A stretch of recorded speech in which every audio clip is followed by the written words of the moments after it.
Con Miguel Pichetto vamos a resolver que ustedes le aprueban el presupuesto esta semana a Mauricio Macri y simultáneamente están en guerra. No diría eso. Diría que el instrumento del presupuesto es fundamental para el país. Es importante que la Argentina tenga el presupuesto dentro de lineamientos centrales que el gobierno ha planteado, porque el gobierno en el diseño del presupuesto a través de sus ministros de Hacienda, ahora llamado Hacienda, diseña las políticas económicas y bueno, indudablemente que... pero hemos logrado también incorporar recursos para las provincias, hemos logrado... Más gasto. Más gasto, sí, pero hacía falta poner un poco de equilibrio en términos de situaciones fiscales de las provincias complicadas también, porque ha habido pérdida de recursos mediante disposiciones que el mismo gobierno ha tomado, como por ejemplo exenciones a la minería en términos de retenciones o el IVA a los sectores humildes. Eso significó disminución de recursos para los sectores. También le han dado más traslado de porcentaje a la provincia de Buenos Aires. Sí, digamos, no modificando la ley de coparticipación, claro, porque está más planteado por el lado de obras, indudablemente que provincia de Buenos Aires es uno de los escenarios centrales que se van a definir el año que viene en materia electoral. Ahora, el presupuesto es, digamos, el último escalón de la relación del peronismo con Mauricio Macri. Es decir, ¿le van a seguir aprobando Tampoco medidas? Lo diría así. Yo creo que el año que viene es un año complicado. No, pero todavía nos falta este año. Bueno, este año presupuesto es uno de los temas importantes, falta ganancias. Creo que va a haber una cuestión ligada al tema de déficit público que va a plantear el gobierno. ¿Tipo lo de Brasil? No. No, nunca se van a atrever a eso. Me parece que esa norma... Los gastos maníacos, a esas cosas. No, porque además la señal que se manda de los estados provinciales es incremento de impuestos y más presión tributaria. Esto lo estamos viendo. Y es una inconsistencia respecto a la pauta de inflación. Yo esto lo he mencionado en varias oportunidades, nadie le da importancia, pero cómo van a ajustar las principales provincias y también la propia ciudad de Buenos Aires es arriba del 30%. 35. 35, 39, por ahí va la cosa. Qué agradable. En general, eso va a ser seguido por la mayoría de los estados provinciales. Esto implica quebrar el proceso de la pauta fijada de inflación que el gobierno mismo ha planteado en el presupuesto nacional del 17. Bueno, yo creo que nadie... no va a ser del 17, pero aunque sea de 20. No, yo creo que nadie lo cree. Hoy Smith salió a hablar de un 25, 26, bueno, vamos a ver. Lo que digo es que las buenas intenciones diseñadas en el marco presupuestario de bajar la inflación se contradicen con las políticas públicas de los estados provinciales que están necesitados de recursos y plantean ajustes sobre esa cifra fatídica que es del 30-35, lo cual sientan pautas que luego pueden ser ejes de la discusión paritaria salarial, que es totalmente legítimo, ¿no? Ahora, en ese plano también está colgada la ley de la boleta electrónica. Bueno, la boleta electrónica empieza mañana el debate en el ámbito del Senado, fue votada en diputados. Yo personalmente creo que es un avance el tema de la boleta electrónica, no podemos seguir votando como en el siglo pasado.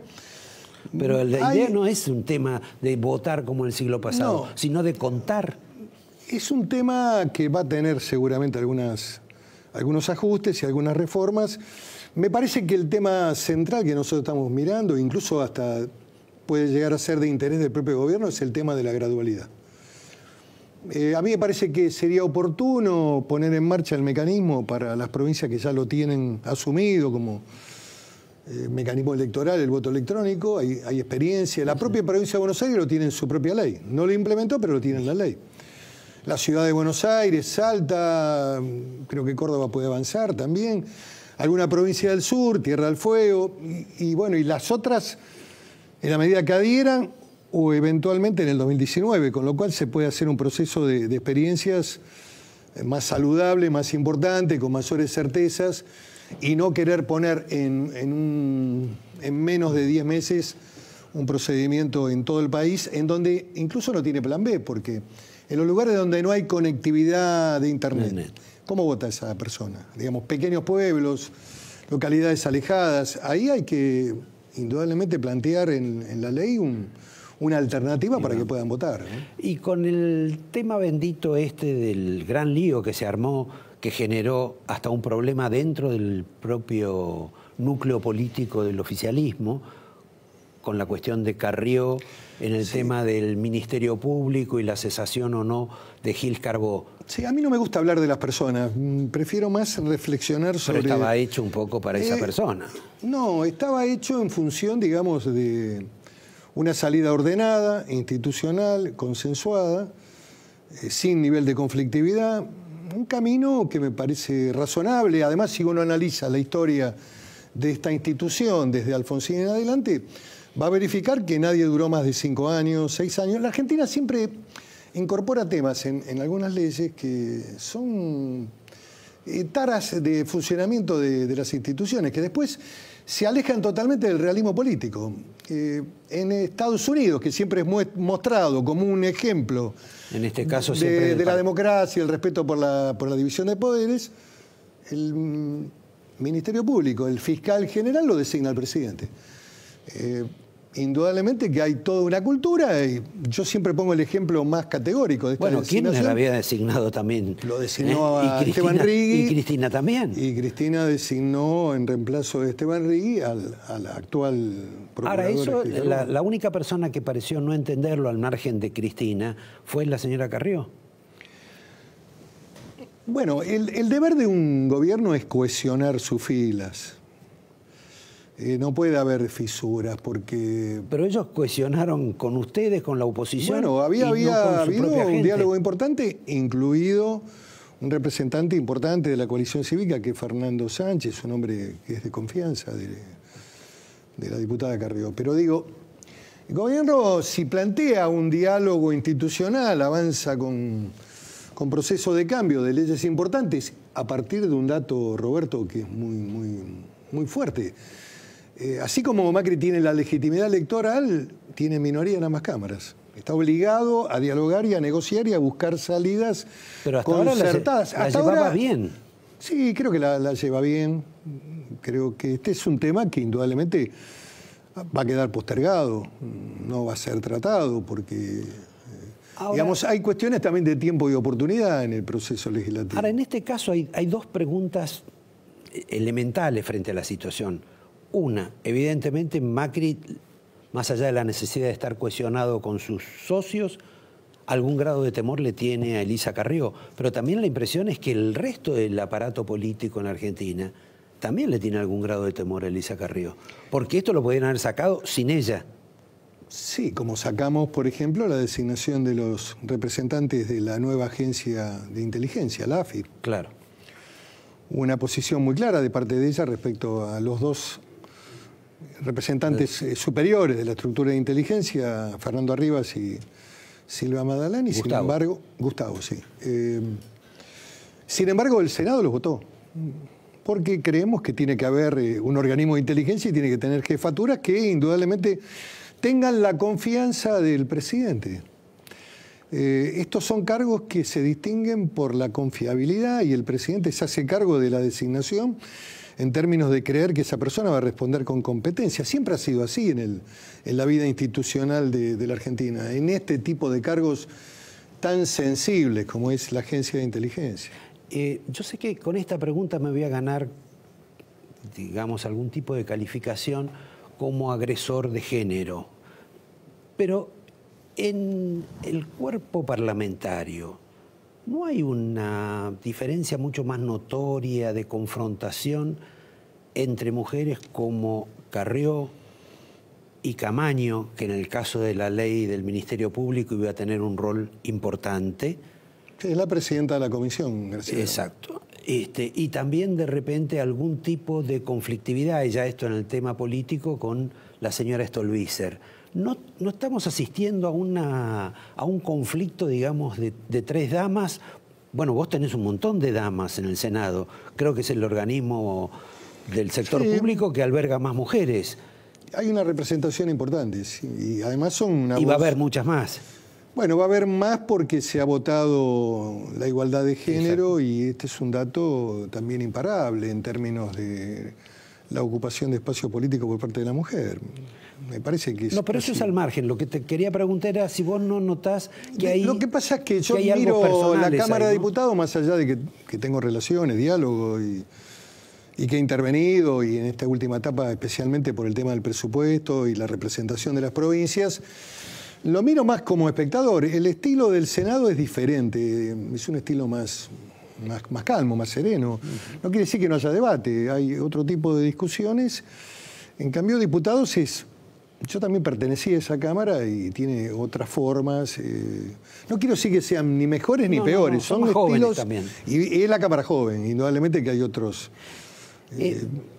Miguel, si uno tiene que observarte en una ubicación política, ¿vos estás más cerca de Massa, estás más cerca de Gioja, del aparato ese? Yo formo parte del partido, soy el secretario de Acción Política del Partido Justicialista. Pero tengo diálogo con todos.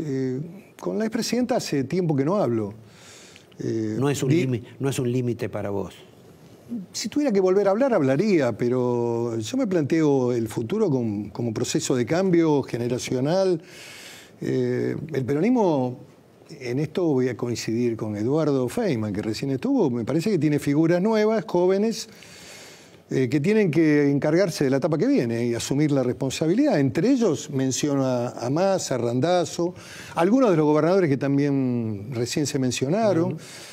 Me parece que por ahí va el camino, una idea de una renovación de dirigentes, de caras, de imágenes, pero fundamentalmente también de proyecto. Yo creo que hoy el peronismo, si no tiene un proyecto alternativo. Hay que construirlo. Y tampoco va a ir unido en la próxima elección. Y es probable que no, y es probable que... si no va unido, pierde.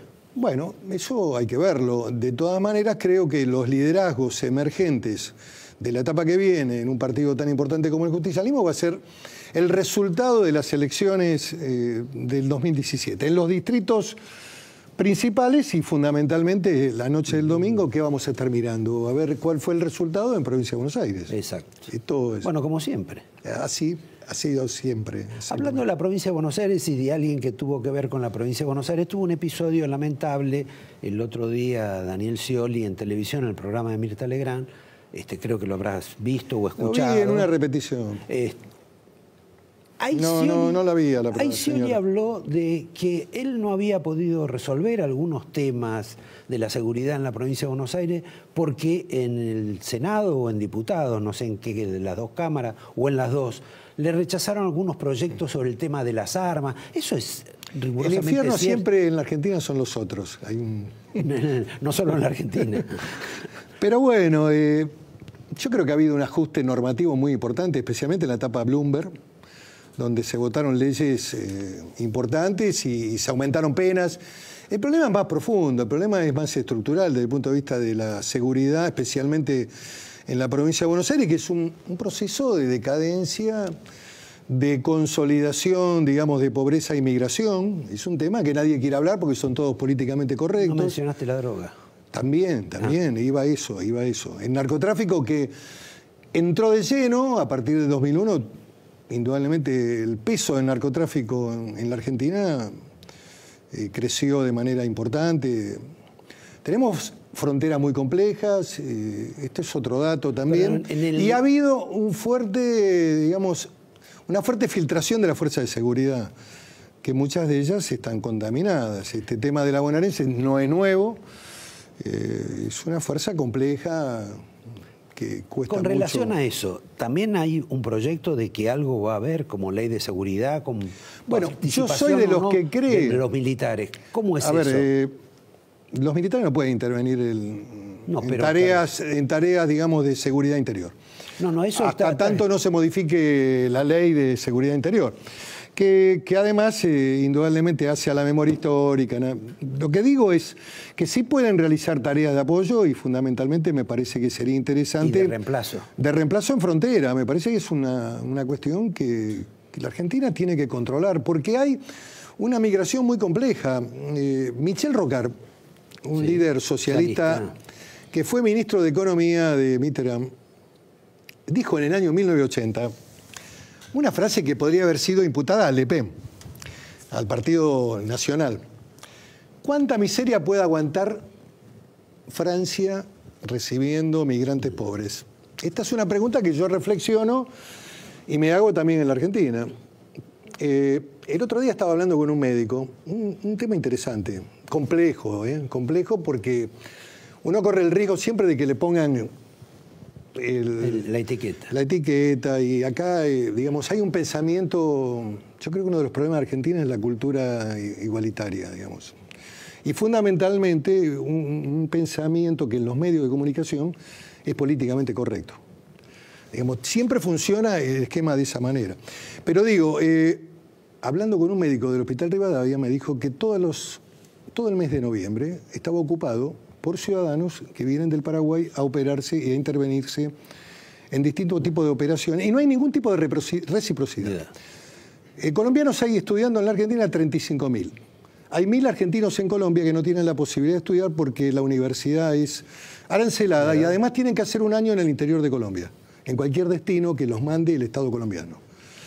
Entonces, Chile pasa exactamente lo mismo. Si uno se enferma en Chile o tiene un accidente en la ruta, si no tiene la tarjeta...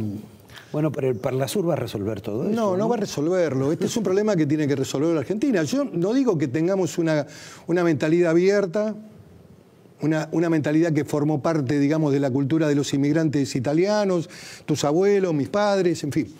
Lo que digo es que tenemos que dejar de ser tontos. Está cambiando el mundo, es un mundo más complicado, es un mundo que se cierra. Hay que mirar la lectura internacional, qué pasó con el Brexit, qué va a pasar todavía con la elección de Estados Unidos, que está empatada en el día de hoy. Sí, claro. A ver, todo el mundo políticamente correcto dice que va a ganar Hillary. Sí. Cuidado. Cuidado, porque la gente de Detroit, que tiene las fábricas cerradas porque se fueron a China, el sector, digamos, blanco americano que quedó postergado por la cuestión laboral, por la pérdida de empleo, no piensa de esa manera.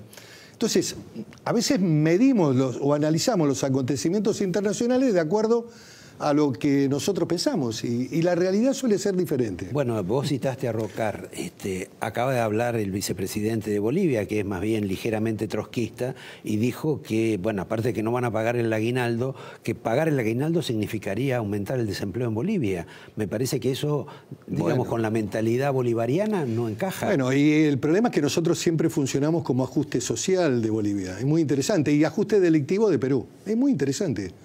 Es realmente interesante el tema. Casi diría apasionante, porque Perú ha resuelto su problema con la seguridad.